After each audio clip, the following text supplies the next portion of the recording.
Salam pemirsa, berjumpa lagi bersama saya dalam acara pembahasan buku Amanat kepada Orang Muda. Ya, pada saat ini kami mengundang akan saudara-saudaraku untuk sama-sama berkumpul untuk mendengarkan akan nasihat firman Tuhan pada saat ini, sehingga kita boleh mengerti akan rencana-rencana Tuhan di dalam kehidupan kita masing-masing. Ya, pada saat ini saya akan membahas pasalnya yang ke-68 dengan judul banyak cabang-cabang pekerjaan. Ya. Sidang diatur supaya bekerja. Jadi di dalam satu kehidupan untuk bekerja bagi Kristus, perhubungan dengan sidang adalah satu daripada langkah-langkah yang pertama. Kesetiaan kepada Kristus menuntun kesetiaan dalam memenuhi kewajiban-kewajiban sidang. Inilah satu bagian yang penting dalam pendidikan seseorang dan di dalam satu sidang yang telah dipenuhi oleh kehidupan Tuhan Yesus. Hal itu akan memimpin terus terhadap usaha bagi dunia luar. Banyak cabang-cabang pekerjaan di mana orang-orang muda bisa mendapat kesempatan dengan adanya usaha untuk menolong. Ya, masing-masing mempunyai tempatnya. Masing-masing mempunyai tempatnya dalam maksud Tuhan yang kekal. Masing-masing harus bekerja bersama-sama dengan Kristus untuk menyelamatkan jiwa-jiwa. Tempat yang sudah disediakan bagi kita di dalam surga tidak lebih tentu daripada tempat istimewa yang telah ditentukan di atas dunia ini, di mana kita harus bekerja bagi Tuhan. Pekerjaan sekolah Sabat. Tuhan memanggil orang-orang muda, laki-laki dan perempuan supaya menyerahkan dirinya seumur hidup supaya bekerja sungguh-sungguh dalam pekerjaan sekolah Sabat. Tuhan mau mempunyai guru-guru dalam pekerjaan sekolah Sabat yang bisa bekerja dengan sungguh-sungguh hati dalam pekerjaannya, yang akan menambahkan talentanya dengan usahanya dan yang akan memperbaiki dan memajukan perkara-perkara yang mereka sudah peroleh. Mengajar Injil. Maksud tentang memberikan pelajaran kitab suci adalah satu maksud yang datang dari surga, serta membuka jalan kepada beratus-ratus orang muda laki-laki dan perempuan masuk ke dalam ladang untuk mengerjakan satu pekerjaan yang penting yang tidak bisa dikerjakan dengan jalan lain. Kitab suci sudah terbuka dari rantai yang mengikatnya. Kitab suci itu sudah bisa dibawa ke rumah tiap-tiap orang, dan kebenarannya bisa dihadapkan kepada tiap-tiap angan-angan hati manusia. Banyak orang yang seperti orang-orang Berea yang berhati mulia mau memeriksa kitab suci tiap-tiap hari bagi dirinya. Bila mana kebenaran itu dihadapkan kepadanya, apakah perkara-perkara ini sungguh benar adanya? Kristus sudah berkata, ya, bahwa kamu menyelidiki akan Alkitab karena pada sang kamu boleh mendapat hidup yang kekal dari dalamnya. Maka kitab itu juga memberi kesaksian akan daku.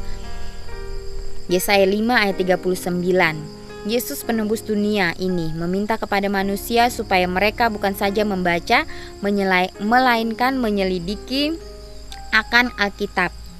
Ini satu pekerjaan yang besar dan penting, dan hal itu sudah ditanggungkan ke atas kita. Dan dengan berbuat ini kita akan mendapat untung yang besar, karena penurutan pada perintah Kristus tidak akan berjalan dengan tiada upahnya. Dia akan mahkotai dengan tanda-tanda karunia yang istimewa perbuatan kesetiaan ini dalam penurutan terang yang sudah dinyatakan dalam sabdanya. Ya, jadi Kristus berkata bahwa kamu menyelidiki akan Alkitab karena pada pengertianmu boleh mendapat hidup yang kekal dari dalamnya. Ya, maka kitab itu akan memberikan kesaksian, ya, kesaksian Yesus bagi semua orang. Menjual buku. Tuhan memanggil orang-orang muda supaya bekerja sebagai penjual-penjual buku dan pembawa kabar Injil untuk bekerja dari satu rumah ke rumah yang lain dalam negeri-negeri yang belum pernah mendengar tentang kebenaran. Ia berkata kepada orang-orang muda kita bahwa bukan kamu milikmu sendiri, karena telah kamu ditebus dengan besar harganya. Sebab itu hendaklah kamu memuliakan Tuhan dengan tubuhmu dan dengan rohmu, yaitu milik Tuhan adanya. Orang-orang yang mau pergi bekerja di bawah pimpinan Tuhan akan diberkati dengan ajaib. Satu daripada jalan yang terbaik dengan mana orang-orang muda bisa mendapat kepahaman dalam pekerjaan mengajar. mengajar Injil, yaitu oleh masuk dalam pekerjaan menjual buku. Biarlah mereka itu mengunjungi dusun-dusun dan kota-kota untuk menjual buku-buku yang berisi kebenaran buat zaman sekarang. Dalam pekerjaan ini mereka akan mendapat kesempatan akan berkata-kata tentang perkataan-perkataan kehidupan. Maka bibit kebenaran yang mereka taburkan itu akan bertumbuh dan kemudian mengeluarkan buah-buah. Dengan pergi mengunjungi orang-orang dan menerangkan buku-buku kita kepadanya, mereka akan mendapat satu pengalaman yang tidak bisa didapatkan dengan mengajar Injil. Segala orang yang ingin mendapat kesempatan hendak mengerjakan pekerjaan yang benar dan yang mau menyerahkan tubuh dan jiwanya sungguh-sungguh kepada Tuhan akan mendapat kesempatan dalam pekerjaan menjual buku untuk berkata-kata tentang banyak perkara yang berhubungan dengan kehidupan kekal di akhirat. Hal mengajar, talenta yang paling baik yang bisa didapat sangat perlu untuk mendidik, membentuk watak orang-orang muda dan untuk memajukan jenis-jenis pekerjaan yang perlu dibuat oleh guru dalam sekolah-sekolah gereja kita. Guru-guru sangat diperlukan, terutama buat anak-anak yang tenang dan manis budi dan menyatakan roh kesabaran dan kecintaan terhadap anak-anak yang sangat perlu akan tabiat ini. Sekolah-sekolah gereja kita memerlukan guru-guru yang mempunyai tabiat dan kelakuan yang tinggi derajatnya, yang bisa dipercaya dan yang sehat percayanya, yang berakal dan bersabar, yang selalu berjalan dengan Tuhan dan yang menjauhkan dirinya dari segala perkara yang nampak jahat. Jadi sangat perlu sekali penyerahan kehidupan kita kepada Tuhan, khususnya orang-orang muda pada saat ini. Banyak tantangan, banyak rintangan yang akan kita hadapi ke depannya. Setan terus bekerja, melalui orang-orang muda. Dia memberikan hal-hal yang sangat menarik sehingga orang-orang muda tidak mau lagi memandang kepada Kristus. Biarlah kita boleh disadarkan dengan adanya nasihat-nasihat firman Tuhan, sehingga kita mau dilatih untuk menjadi tentara-tentaranya pada saat ini. Perusahaan, Tuhan ingin mempunyai orang-orang yang bijaksana dalam pekerjaannya, yaitu orang-orang yang ahli dalam berbagai cabang pekerjaan. Perlu sekali saudara-saudara yang melakukan segala asas-asas kebenaran di dalam segala jual belinya. Dan segala talentanya harus disempurnakan dengan pelajaran dan pendidikan yang paling seksama. Jikalau ada orang-orang dalam suatu cabang pekerjaan yang perlu menggunakan segala kesempatannya untuk menjadi bijaksana dan pintar, maka itulah orang-orang yang memakai segala kepahamannya dalam membangunkan kerajaan Tuhan di dalam dunia kita. Dari Daniel kita belajar bahwa di dalam segala perbuatan jawatannya waktu diselidiki dengan seteliti-telitinya tiada terdapat suatu salah atau cacat pun. Ia menjadi satu contoh tentang apa yang boleh dilakukan tiap-tiap pedagang. Hikayatnya menunjukkan apa yang bisa dicapai oleh seseorang yang menyerahkan kuasa pikiran, segenap tubuhnya dan kehidupannya ke dalam pekerjaan Tuhan. Sama seperti Daniel. Pada saat dia berada jauh daripada keluarganya, di situ dia mulai mempraktekkan akan setiap apa yang diajarkan. Dia terus mengandalkan akan Tuhan di dalam kehidupannya, karena dia tahu bila mana dia mengandalkan dirinya maka dia akan jatuh. Tapi pada saat dia berjalan bersama-sama dengan Tuhan, dia terus meminta petunjuk daripada Tuhan apa yang harus dia lakukan. Disitulah Tuhan memberikan dia kuasa. Disitulah Tuhan menunjukkan akan kasih-Nya kepada Daniel sehingga dia tetap teguh di dalam kebenaran firman Tuhan. Pekerjaan obat-obatan. Tidak ada satu ladang pekerjaan pekabaran Injil yang lebih penting daripada pekerjaan seorang dokter yang setiawan dan takut akan Tuhan.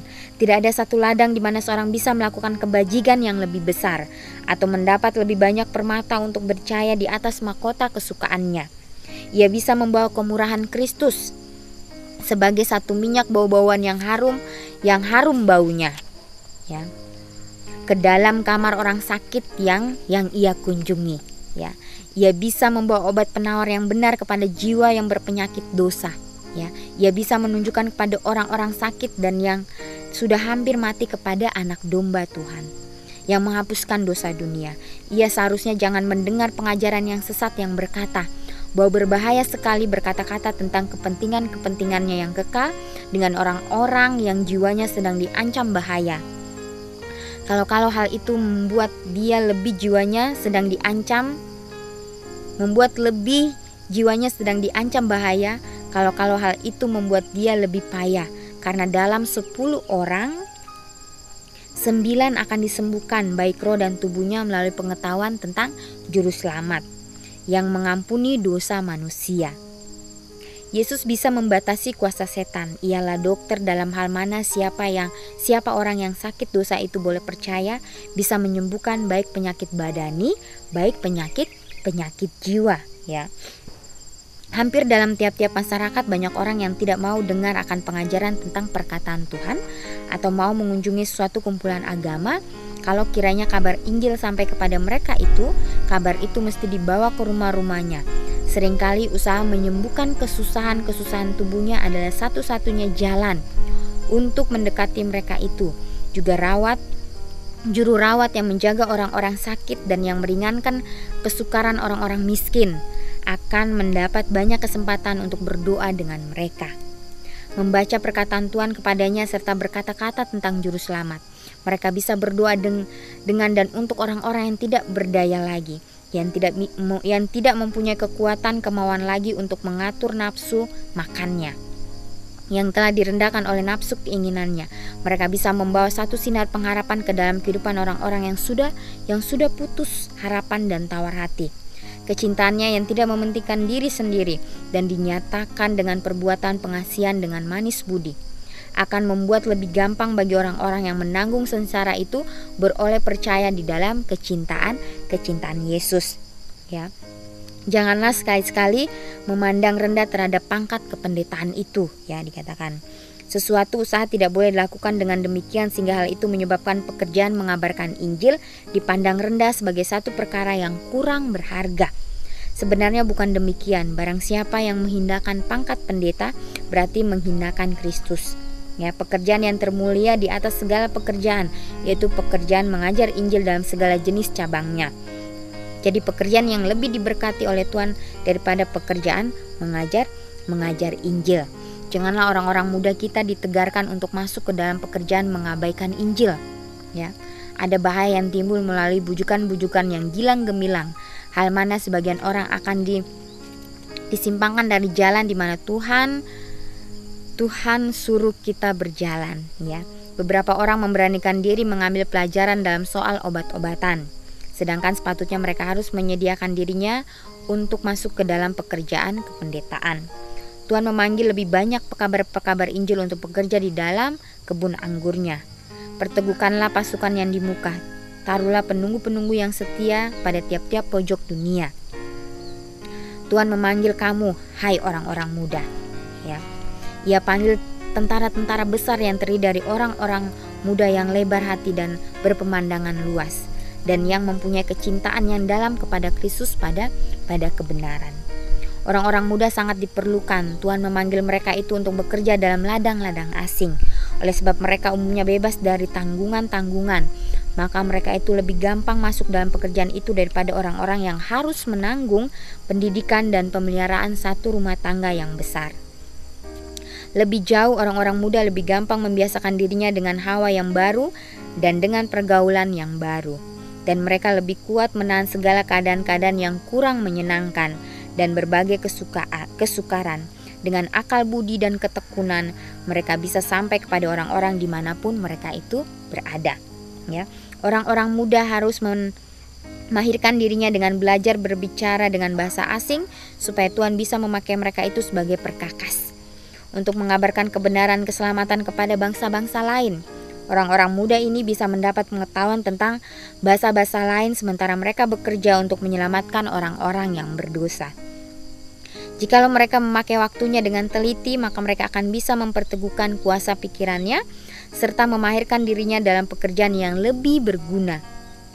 dan lebih luas. Jikalau orang-orang muda, perempuan yang memiliki tanggungan hanya sedikit mau menyerahkan dirinya kepada Tuhan, maka mereka itu bisa mempersiapkan dirinya dalam pekerjaan-pekerjaan yang berguna. Dengan mempelajari dan memahirkan diri dalam bahasa-bahasa asing, mereka bisa menyerahkan dirinya dalam pekerjaan menerjemahkan. Bekerja pada waktu masih kecil, anak-anak bisa menjadi pekabar-pekabar Injil yang baik juga dalam rumah tangga, ya. Dan di dalam sidang, Tuhan ingin supaya mereka diajar bahwa mereka ada dalam dunia ini untuk mengerjakan pekerjaan yang berguna, bukan saja untuk bermain. Ya, dalam rumah tangga mereka bisa dididik untuk melakukan pekerjaan menghabari Injil yang kelak akan menyediakan mereka itu untuk pekerjaan yang lebih luas dan lebih berguna. Hai orang-orang tua, bantulah anak-anakmu untuk memenuhi maksud Tuhan terhadap mereka. Ya, jadi pelajaran atau renungan yang sangat indah bagi masing-masing kita. Ya, kepada orang-orang muda pada saat ini, ya, banyak sekali hal-hal yang menggoda akan kehidupan kita untuk melakukan hal-hal duniawi yang mungkin itu menyenangkan akan diri kita, ya. Tapi biarlah kita pada saat ini kita dipanggil oleh Tuhan. Hai orang-orang muda, datanglah kepadaku. Ya, apa yang menjadi jawaban kita pada saat ini? Apakah kita memang masih mengeraskan hati kita? Apakah kita pada saat kita dipanggil, apa kita langsung pergi dengan penuh kepercayaan kita? Ya, ini adalah pertanyaan bagi masing-masing kita dan kita harus segera menjawabnya.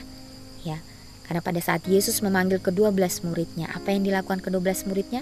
Mereka langsung meninggalkan semuanya dan mengikutnya tanpa ragu-ragu. Ya, pekerjaan apapun yang kita lakukan di atas dunia ini, biarlah kita lakukan itu dengan sungguh-sungguh. Kita lakukanlah itu dengan penuh tanggung jawab. Semuanya itu hanya untuk memuliakan nama Tuhan, ya. Katakan bahwa biarlah kita dari kecil diajar untuk menjadi seorang yang bertanggung jawab, ya. Para orang tua juga perlu mengajarkan terus kepada anak-anaknya akan setiap nasihat-nasihat firman Tuhan. Ya, ajarkanlah itu kepada anak-anak sehingga mereka pun dapat mengerti apa yang harus mereka lakukan di dunia yang tidak akan lama lagi ini. Ya, biarlah kita terus meminta akan tuntunan Tuhan sehingga Tuhan dapat menuntun kita untuk melakukan hal-hal yang sangat luar biasa di dalam kehidupan kita. Biarlah ini dapat menjadi berkat bagi kita semua. Ya, buatlah komitmen kita hari demi hari untuk berjalan bersama-sama dengan Yesus.